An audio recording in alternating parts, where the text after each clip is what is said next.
last photograph was taken 3 seconds after the camera operator ceased to exist. I know that sounds impossible. I know it sounds like the kind of thing I'd dismiss if someone else told me. But I'm holding the photograph right now, and the metadata is clear. 14/22/17, August 9th, 1971. The photographer's body was found at 14/22/14, 300 meters away, in a condition that made identification difficult. The camera was still warm. File 63K Biological sits in front of me and it smells wrong. Most of these old Soviet documents smell like decades of dust and bureaucratic neglect. This one smells like sun-baked earth and something else.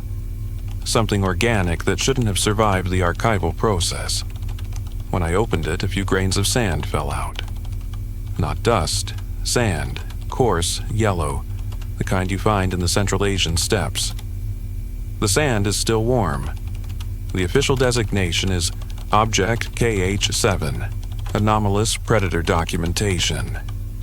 Internally, in the marginalia that wasn't meant to survive, they called it Pustoshnik, the Wastewalker.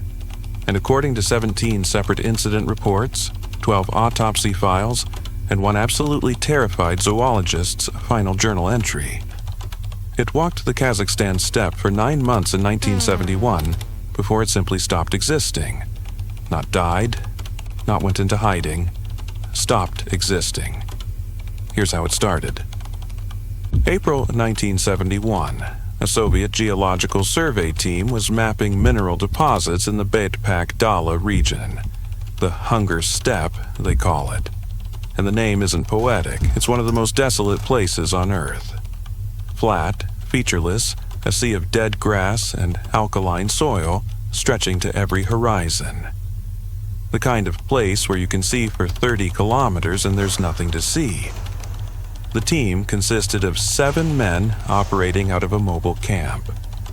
Their job was simple. Take soil samples, mark coordinates, move on. They'd been doing it for 3 weeks without incident. On April 19th, the team radioed their base to report finding unusual tracks. The radio log is in the file, transcribed with the kind of bureaucratic precision that makes horror clinical. Tracks observed approximately 2.3 kilometers southeast of Camp 7. Length approximately 40 centimeters. Width 15 centimeters. 3 distinct digits. Gait suggests bipedal locomotion. No known species matches profile, requesting zoological consultation. The base told them to photograph the tracks and continue their survey. They photographed the tracks. The photos are here, grainy black and white images that show exactly what the report described. 3-toed prints pressed into hard clay, deep enough to suggest significant weight. The stride length was wrong, too long for the size of the foot. Whatever made these tracks was moving fast, or its legs were disproportionately long, or both. The geologist who took the photos, a man named Sergei Volkov, wrote on the back of one, "Tracks face both directions. Animal walked toward camp, then walked backward in exact same prints. Impossible." They continued their survey. On April 21st, the morning radio check failed. The team didn't respond. Base waited 4 hours. Protocol for equipment malfunction, then sent a helicopter. They found the camp intact. Tents still standing. Equipment organized, breakfast half-eaten and already cold. No signs of struggle. No blood, no bodies. 6 of the 7 men were gone. The 7th, Volkov, the one who'd photographed the tracks, was found sitting in his tent staring at the canvas wall. Uninjured, unresponsive. When the rescue team tried to move him, he started screaming. They sedated him and flew him to Karaganda, to a military hospital where doctors with security clearances could examine him quietly. Volkov remained catatonic for 6 days. On the 7th day, he spoke, just one sentence, repeated over and over. It walked past me and I wasn't there. The psychiatric report tries to make sense of it. Trauma, hallucination, breakdown.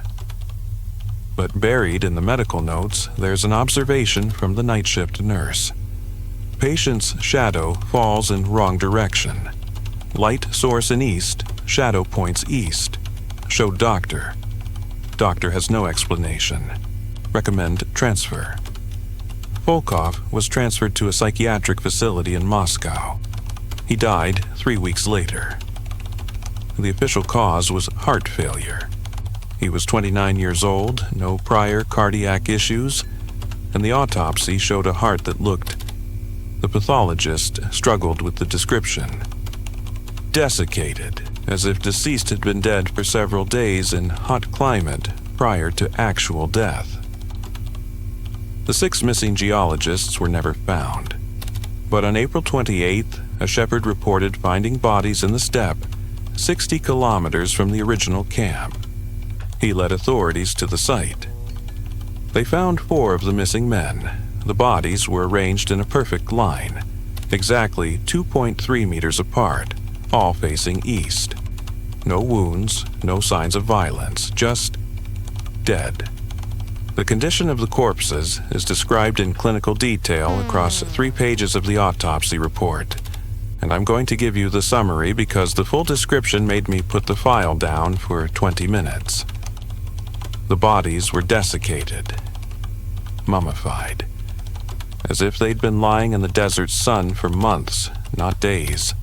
Their skin was leather. Their eyes were gone. Not removed, just absent. The sockets filled with sand. Their mouths were open, and their throats were full of sand too, packed tight, like they'd been buried face up and the earth had poured in. But they hadn't been buried. They were lying on the surface, and the sand inside them was a different color than the soil around them. Darker, almost red. The forensic team took samples. The sand from inside the bodies had a mineral composition that didn't match anything within 500 kilometers. It matched samples from the Kizilkum Desert, 200 kilometers south. 2 of the bodies were never found. The KGB took over the investigation on April 30th. The geological survey was officially suspended due to environmental hazards. The shepherd who found the bodies was relocated to Siberia. His family was told it was a labor assignment. The medical personnel who treated Volkov were reassigned to different facilities, scattered across the USSR, and they sent in a specialist, Dr. Arkady Naimov, senior zoologist with the Institute of Evolutionary Morphology and Animal Ecology. His credentials filled 2 pages: expertise in predator behavior, experience in remote field work, multiple commendations for his work identifying new species in the Soviet Far East. He was 53 years old, rational, methodical, and completely unprepared. His field journal is in the file, the original, not a copy. The pages are brittle, water-stained, and some of them are stuck together with something that laboratory analysis identified as organic residue, composition unknown. I'll transcribe the relevant entries. May 3rd, 1971. Arrived at incident site. Evidence of previous camp clearly visible despite efforts to remove it. Observed tracks identical to those photographed by survey team. Followed tracks northeast for 4.7 kilometers. Tracks end abruptly in open ground. No cover, no rock formations. Simply end, as if animals cease to exist mid-stride. Will establish observation camp and await further sign. May 6th. 3 days without incident. Steppe unnaturally quiet. No bird calls, no insects. Noticed yesterday that my watch has stopped twice, always at 14:22. Replaced battery, stopped again same time. Local phenomena affecting electronics. Temperature fluctuations more extreme than seasonal norms predict. May 9th. Saw it this morning, approximately 800 meters distant, moving parallel to camp. Observed through binoculars for 11 minutes before it disappeared behind low rise. Never emerged on other side. Description: bipedal. Height estimated 2.4, 2.7 meters. Body plan inconsistent with known morphology. Legs disproportionately long, joints reversed. Moved with fluid gait, no bobbing motion typical of bipedal locomotion. Coloration adaptive. Appeared to shift based on background. Not chameleon-like camouflage, but something else. As if it wasn't reflecting light correctly. Head narrow. Couldn't determine features at distance. Moved with purpose. Not hunting behavior. Patrolling? I felt it watching me before I saw it. Instinctive response. Prey recognition. May 11th. It circled the camp last night. I didn't see it. I heard it. Not footsteps. A sound like wind over sand. But there was no wind. The sound moved around the perimeter exactly 20 meters from my tent for 3 hours. I tracked it by sound. It maintained perfect distance, perfect circle, mathematical precision. When it stopped, the silence was worse. Found tracks this morning. The three-toed prints, dozens of them, forming a perfect circle around camp. But here's what I can't explain. The tracks are all pointing outward, as if it walked the circle facing away from me the entire time. Physically impossible given the curvature. May the 14th. Radio contact with base increasingly difficult. Transmission quality degrading. They claim to receive me clearly, but I hear only static and something underneath it. Rhythmic, like breathing. The thing is closer. I see it daily now, sometimes multiple times. Appeared 200 meters from camp this morning. Stood motionless for 40 minutes. I observed through binoculars. It was observing me. I could feel its attention like weight. Details becoming clearer. Head is wrong. Eyes placed laterally, like prey animal. But body plan suggests apex predator. This contradicts evolutionary logic. Prey eyes for panoramic vision, but what does an apex predator need to watch for? It has no mouth that I can identify. When I lowered the binoculars to make notes, it was gone. Not ran, not walked away, simply absent. Checked watch. 14:22. May the 17th. I understand now why the shepherd placed the bodies in a line. They weren't placed. They fell that way. The thing hunts in straight lines. Observed hunting behavior today.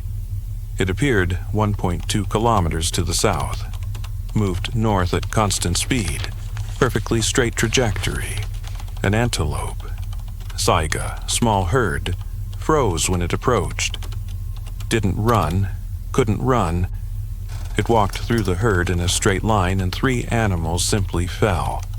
Mid-stride, they dropped. The others scattered only after it had passed. I retrieved one of the bodies through binoculars. Dead, no wounds, desiccated, same condition as the geologists. It doesn't kill through contact, it kills through proximity, attention, its path. I'm moving camp. May 21st. Camp relocation didn't matter. It found me within 6 hours. I think it's always known where I am. I think the circling, the appearing and disappearing, it's not hunting, it's studying. Radio completely non-functional. I am maintaining journal for recovery purposes. Noticed my shadow has begun behaving strangely. Sometimes it falls in the correct direction. Sometimes it doesn't. Sometimes I have 2 shadows from a single light source. Sometimes none. The thing was here last night, inside the camp. I know this because I found its track pressed into the floor of my tent. Single print, positioned exactly where I would have seen it when I woke. Message, warning, the print was still warm. May 25th. I saw my replacement today. Helicopter passed overhead at approximately 11, circled twice. I fired signal flares. They didn't respond. Flew away. I checked my supplies, 3 weeks remaining.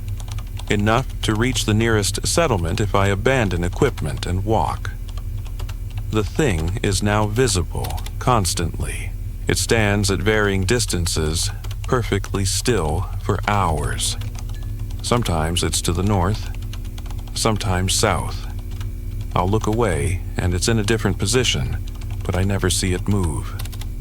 I took photographs. When developed, the creature doesn't appear in frame, just empty steppe. But I can see it right now, 400 meters distant, and it's there. I know it's there. The photographs show something else. My tent appears in the images, but I'm not in them. I took them using the self-timer. I'm not in my own photographs. May 29th. 3 days since last entry. Lost time. I remember setting up the camera to photograph the creature at close range if it approached during the night. I remember going to sleep. I woke up, and it's now 3 days later. My supplies have been consumed. 3 days of food and water gone. The camera has 3 days of film exposed. But I have no memory. Developed the film? 72 photographs, 1 per hour. The creature appears in none of them. I appear in all of them. I'm standing outside my tent in every photograph, at different times of day and night, staring directly at the camera. Different positions, different postures. I'm mimicking the creature, the way it stands, the way it observes. I don't remember any of this. June 2nd. I know what it is now, why the eyes are wrong, why it moves the way it does, why the bodies desiccate. It's not from here. I don't mean foreign. I mean not from here, not from this place, this ecosystem, the word I want doesn't exist. Not from this instance of the world. The steppe looks normal, but it's not. There are 2 steppes occupying the same space, the real one and the one it comes from. When it walks a straight line, it's walking through its version, and anything in that line exists in both versions, and nothing can exist in both versions, so they empty out. The moisture leaves, the life leaves. They become part of the wrong steppe, and that steppe is very, very dry. I'm writing this because I can feel myself becoming part of both. My shadow knows, that's why it falls wrong. Half of me is already there. I'm going to walk east. Maybe if I move, I'll stay in just one version. Maybe.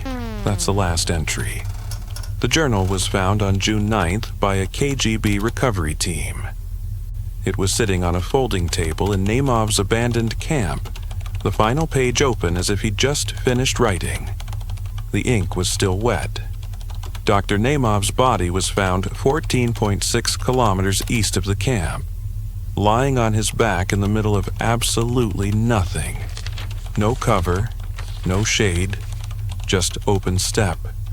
He'd been dead for approximately 6 days, which meant he died the same day he wrote the final journal entry. But he'd walked 14 kilometers after death, or something walked him, or... The autopsy is 3 pages of increasingly desperate medical terminology, trying to describe a body that had been subjected to extreme desiccation through unknown process. His organs were intact, but void of all moisture. His blood had crystallized. His eyes were filled with red sand. His watch had stopped at 14:22. The recovery team found tracks leading away from the body. The 3-toed prints heading east in a perfectly straight line, continuing for another 7 kilometers before they just ended. The KGB sealed the investigation on June 15, 1971. The region was declared a military exclusion zone. Survey operations were permanently suspended. But the sightings continued. The file contains 43 incident reports over the next 3 months. Shepherds seeing something tall walking the horizon. Truck drivers reporting a figure that appeared in their headlights and vanished. A military patrol that found an abandoned village, 12 homes, population 73, completely empty. No signs of struggle, no bodies, just sand in the wells. And all the clocks stopped at 1422. August 9th, 1971, the Soviet Air Force conducted aerial surveillance of the exclusion zone, standard reconnaissance, photographing the landscape to monitor for unauthorized entry. One of the photographs shows it. The image is here, clipped to the briefing report. Black and white, grainy, taken from 3,000 meters altitude. Mostly just steppe, endless flat nothing. But in the center of the frame there's a dark shape. Tall, elongated, standing in the middle of open ground, casting two shadows in opposite directions. The photograph was taken at 14:22:17, according to the camera metadata. The photographer, Lieutenant Yuri Sokolov, was found dead in his seat 3 seconds later when the plane landed. Heart failure, desiccation. The co-pilot, who'd been sitting 1 meter away, saw and heard nothing unusual during the flight. The camera was still warm when they removed it from Sokolov's hands. After August 9th, nothing. No more sightings, no more incidents. The thing simply stopped appearing. Search teams went into the exclusion zone in September. They found the tracks, weathered but still visible, crisscrossing the region in perfectly straight lines. They found locations where the tracks ended mid-stride. They found 3 more desiccated bodies that had never been reported missing. They found no sign of the creature itself. A zoologist from Moscow State University, Dr. Irina Volkov, no relation to the geologist, reviewed all available data in 1972. Her report is the final document in the file. After extensive analysis, I can offer no conventional explanation for object KH7. The described morphology is inconsistent with terrestrial evolution. The behavior suggests intelligence and purpose, but also fundamental alienness to the environment it inhabited. The evidence suggests not a creature, but an intrusion, an entity from an adjacent ecology momentarily overlapping our own. The desiccation effect, the temporal anomalies, the photographic inconsistencies. These may represent areas of incomplete overlap, places where the two ecologies touched and incompatibility manifested physically. The cessation of activity in the August 1971 suggests the overlap has ended. The entity has not died. It has simply returned to being where it always was, and we are no longer where it is. I do not believe we will see it again. I hope we will not see it again. But the steppe is vast, and overlaps may recur. The report is stamped, classified, and dated November 1972. Attached to it with a rusted paperclip is a note on plain paper, handwritten, undated, unsigned. January 1973, Shepard reported tall figure walking in straight line through snowstorm. Followed at distance. Figure walked for 7 hours without stopping. Entered abandoned well. Shepard approached well. Empty, dry, no bottom visible. Clocks in nearby village all stopped. 1422, resuming observation protocols. I close the file. There's sand on my desk, just a few grains. I don't keep sand in my office. I haven't been to a desert in 15 years. I brush it away. It's warm. Outside my window, it's raining. Gray Moscow rain, the kind that falls for days. But I can smell something underneath the wet concrete smell. Something dry and ancient and wrong. I check my watch, 1422. I check again. Still 1422. The second hand is moving. I can see it sweep, but the time doesn't change. I'm stuck in this minute, and somewhere in the Kazakhstan steppe, something is walking in a straight line, and I think I think that line might pass through Moscow. File 63K Biological is closed. The Wastewalker stopped existing in August 1971. But Dr. Volkov was right about one thing. Vast places have thin boundaries, and sometimes what's on the other side walks through. And when it does, it doesn't see us as prey. It sees us as things occupying its path. I'm Ian Cartwell, and I've been writing this for 30 minutes according to my computer. But my watch still says 14:22, and I can feel something walking toward me in a perfectly straight line, and the air smells like sun-baked earth, and my shadow is falling the wrong direction. The Wastewalker didn't stop existing. We just stopped being able to see where it is, until we're in its path.